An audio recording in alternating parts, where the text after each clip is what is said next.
Sorry, I have my finger in your face. That's so rude. Jesus. Hey, Scorpios. It's Toy from Infinite Work, and I am here with your reading for the rest of October. I wanted to do weekly readings. My schedule and my internet reliability does not permit that, so I'm going to go ahead and finish the rest of October in this reading and then get bonus readings as my schedule and internet permits. And then I'll be back in November for sure. So, you know the spell. This is a general reading. If you do want a private reading, I think you only like the second sign I said this to. I'll be forgetting, but you can look down in the description box below. There are other readings besides the ones that are listed. Excuse me, but that's all that I typed up. So anyway, energy is fluid, so it can go one way or it can go another. You can take what resonates and leave what does not. And if you need to swap spots with whoever I say is what, however it goes, then, do that. You know your life. So Scorpio, the energy that you're starting out with is the 0, and it is definitely an inhibition.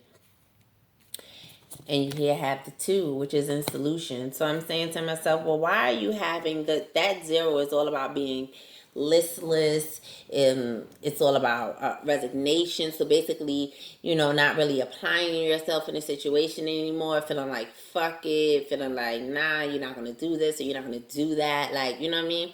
But it's so crazy because that number 2 there, which is clarified by the soulmate card and the joy card. So I'm saying to myself, damn, this is a balanced situation. Why is Scorpio acting like this? And you came up with despondence and the 7 of coins. So basically, you are choosing not to take action in this situation.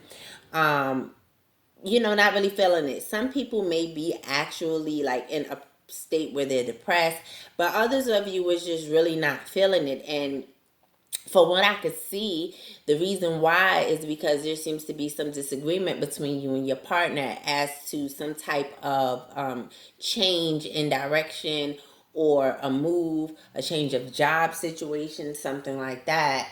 And your partner, maybe your partner is just trying to bring up some points to you that you're not thinking about. Maybe they're not really wanting to do or thinking it's a good idea for you to do the things that you're saying you're going to do. But either way, Scorpio, you're not feeling it. And it really does have you like kind of teed off to where you might be giving your partner the silent treatment, or if this is a business partner too, whatever, the silent treatment, not really giving your input into different situations. Is almost a little bit like a tantrum, Scorpio. I'm sorry to say that, but it's almost like a little bit of a tantrum, like you're pouting like fuck that, no, I'm not with it. And so what are you supposed to learn from this? So you have the number 20 here with flying, which is the number 2, and wishing well here, which is the number 12 or the number 3. So there is a progression.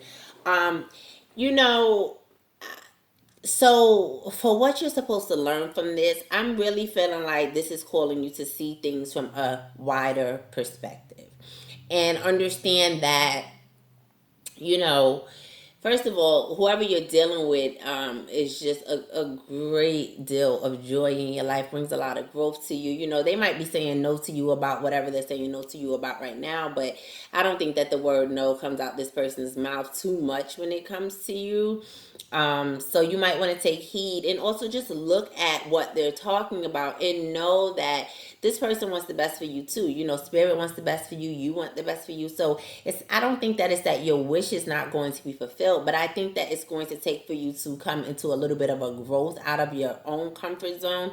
I think that even dealing with this with your partner is also growing you into wish fulfillment, which is where you want to be, right?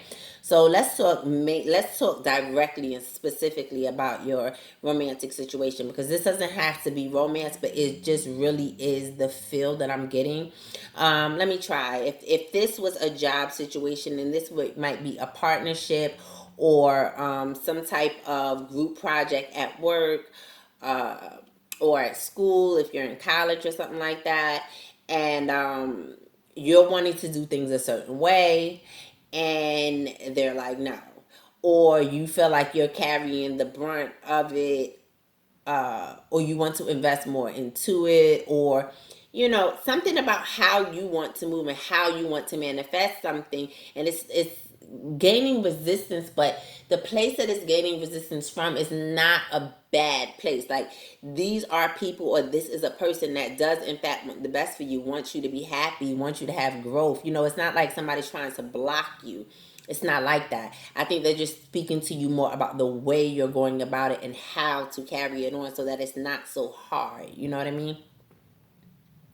So, for romance specifically, though, you have, for the overall energy, it is safe for you to love. That was clarified by the Ten of Pentacles. You have, for yourself, you have keep an open mind. That was clarified by the World card. You have chemistry, which was clarified by the Nine of Pentacles in reverse and the Eight of Wands.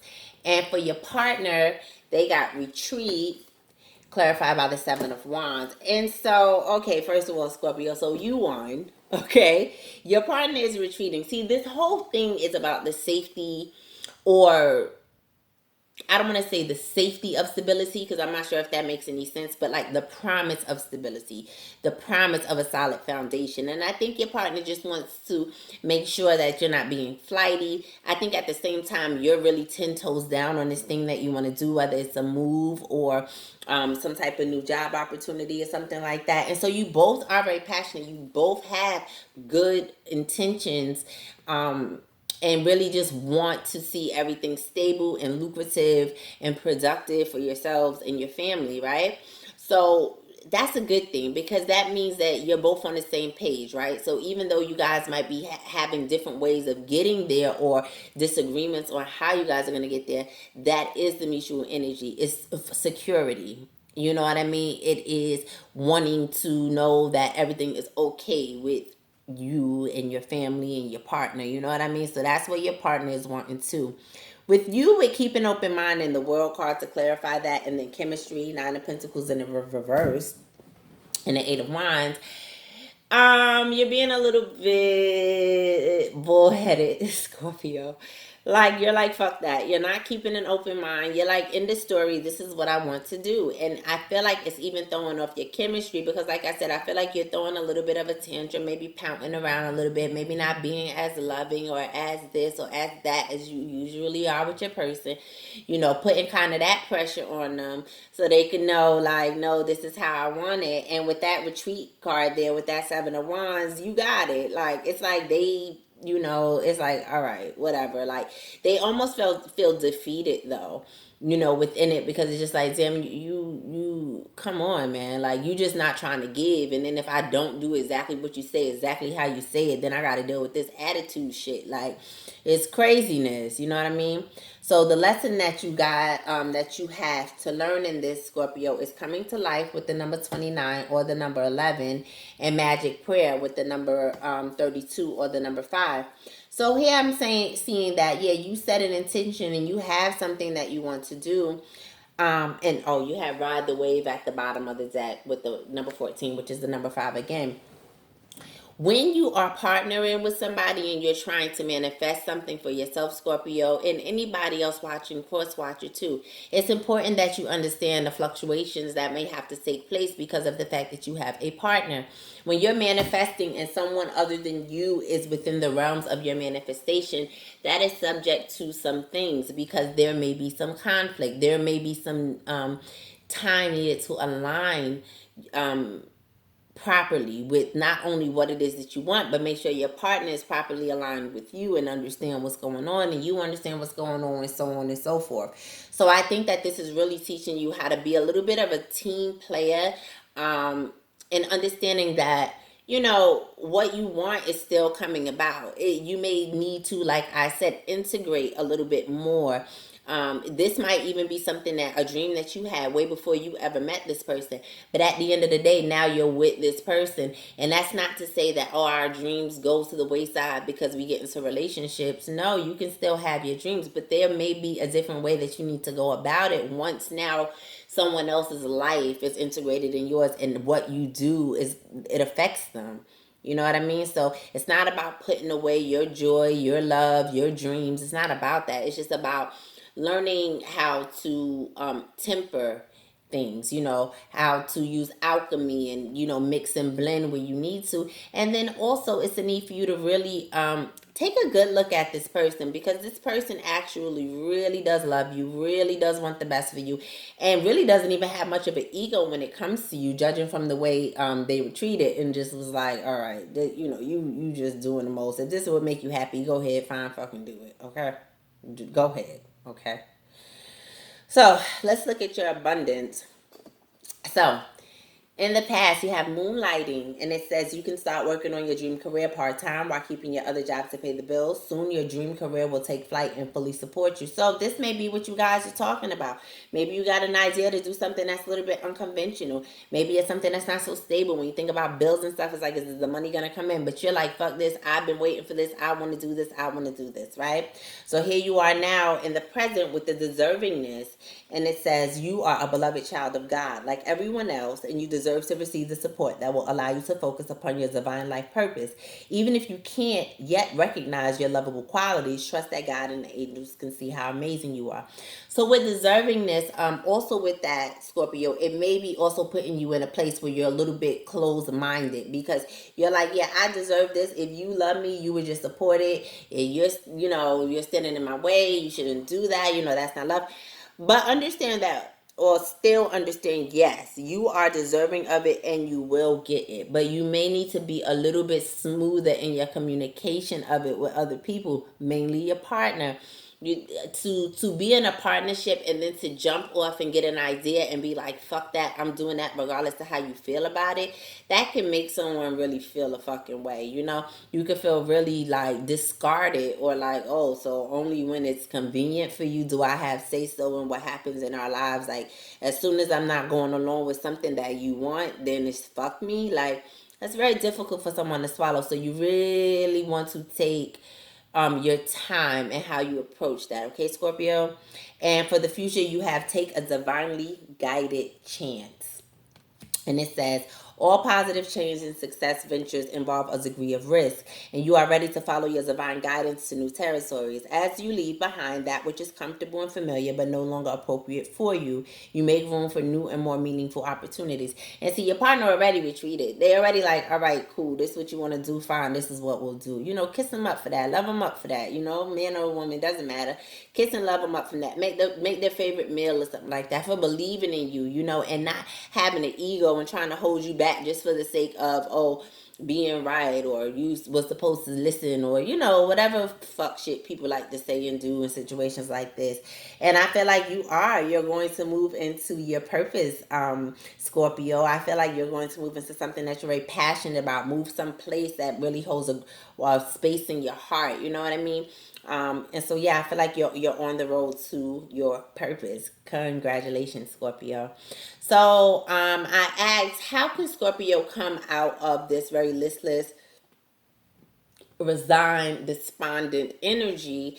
And I got this. I speak positively of others, and then at the bottom of the deck, I praise the gods and the goddesses, and I am trustful in my relationships. So when I speak positively of others, while you're going through this time of being a little bit upset, Scorpio, maybe at how your partner is reacting to what it is that you want to do, and they don't necessarily are not on board, or even a job or whatever it is.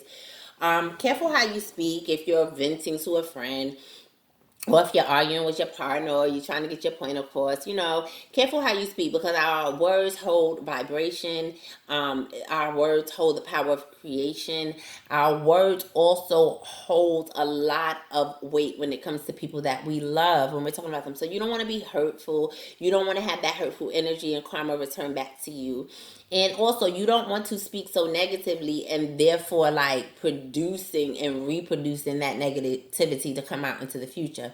But I praise the goddesses and the God, or I praise the goddess and the God, and I am trustful in my relationships. So, Scorpio, I feel like this. You need a balance. We all do. You know what I mean? You need a balance. So instead of being upset by what your partner is saying, you know, listen, open up your ears. You know what I'm saying? Like, be like, wow, okay, so they're thinking more about this level of it. That might not be a point that you're strong in. Maybe they're thinking more about economics. Maybe they're thinking more about the savings, or, just thinking about things that you might have missed. And that is the point of having a partner. You know what I mean? Appreciate it, value it. Don't make them feel bad for it, because in the future, when you want that partner to put their input into a situation to make something turn or go or whatever, or to manifest something, you can't, basically what I'm saying is, you can't pick and choose when you want a partner. If you're in a partnership, if that's what you want to do, then you're going to have to be single because nobody's going to take you, picking and choosing when it is that they're going to be a partner to you. That's just, this too much on people's emotions. So now the advice card that I pulled for you, real quick, this one right here, have courage to ask for and accept help. So as time goes on, don't become resentful of your partner. If any cross watchers are watching, don't become resentful of the Scorpio and like shut down or asking for help or opinions or whatever. Like, oh, you didn't really want me to do this anyway, so I don't trust their opinion, or blah, blah, blah. Or you just want to see me fail, whatever. All that negative shit, like, put that shit away. Put it away. You really have somebody or something, whatever this is, that really loves you, and really is bringing about so much growth and joy in your life. You feel me? Like, don't fuck it up. So when it comes to advice, you have put the fucking phone down. Too much screen time is making you awkward and sad. Go talk to a live person. Probably your person. Stop talking to other people. Stop pretending like they not there. Going in the house, looking on your phone, laughing out loud at shit that ain't even that goddamn funny. Watching Netflix and Hulu. Like, you all up in the TV screen, all up in the phone screen or the computer screen, trying to ignore your partner or talking to someone about your partner or whatever the case may be. Go ahead and talk to your partner. Talk. They want the best for you. It's okay. You can trust them. They want the same thing you want. It's just you have to figure out how to get there. And then at the bottom of the deck was eat your fucking vegetables. Eat some shit made by Mother Nature. I don't know. There may be something with your diet, Scorpio. That's between you and Spirit. I really don't know what that has to do with anything. I'm going to be honest with you. However, shame, regret, and guilt, those are just bullshit. Forgive and let that shit go. So even if you feel like, oh, look, that project, that person, that idea is waiting, get after that shit. The world has your back. And I got to pick this one too. Winning. You got a good thing going. Don't ruin that shit. Look, Scorpio. Oh my gosh. Some good shit is about to happen. Don't let your issues fuck it up. Scorpio, it's going down. Period, poo. Yes. It's going down for you. All it takes is for you to come up out of your bag. Not like your money bag, your emotion bag. Get out your bag. Try to see the whole perspective of a thing. Don't go beating down your partner. You got a good partner. It's business, love, whatever it is, Scorpio. They really do want the best, and they want the same end result as you. So just be careful. You know how you moving. You're going to get what you want anyway, because this person apparently spoils the fuck out of you. They like, all right, I don't want to fight. Go ahead, do what you want. Make them feel good about that. Okay, Scorpio? And so for the last advice cards that we got, we pulled the gifts. This can be literal gifts that, somebody is giving you. So a spider just dropped down, and I don't know where it went. Right in front of my face at that. Okay, but spiders are... Child, I don't know where the fuck this spider went. So we about to cut this so I can find this motherfucker. Okay, I don't have a problem with spiders. You guys might want to look up the spiritual meaning of spiders after you watch this. I hope this motherfucker not crawling on me somewhere. Lord Jesus. Okay, look up spiders. Okay, look, gifts. You're being gifted. Either by your partner or by the universe, you're being gifted. Okay, Scorpio? Don't take that for granted. Be grateful for it. Don't act like a fucking brat. Oh, there's a spider. Okay? And look. Union. So I feel like this is you coming together with your soul mission. This is you coming together with your soulmate, with your partner. Right? Coming in union, and even with that masculine and feminine energy, just really coming in union. Okay, guys? So, listen, I don't want to have a massacre on camera. I'm going to take care of the spider. I'm going to try to put it outside if I can, but, you know, I'm going to try. I don't like to kill them. Look up spiders, y'all. Because he dropped down for y'all, I believe. All right, that's it. Please like, comment, share, subscribe. Let me know how this reading resonated with you. What else? Oh, I already said about the personal readings in the description box. I guess that's it. Scorpios, have a good rest of the month. If you have a birthday in October, happy birthday to you. I hope you enjoy it. Love that partner up because you are so lucky. They seem like such a great person. And I will see you guys in November, maybe even in October sometime if I have time to do bonus readings. And that is about it. See you guys later. Bye, Scorpio. I'm gonna kill his damn spider.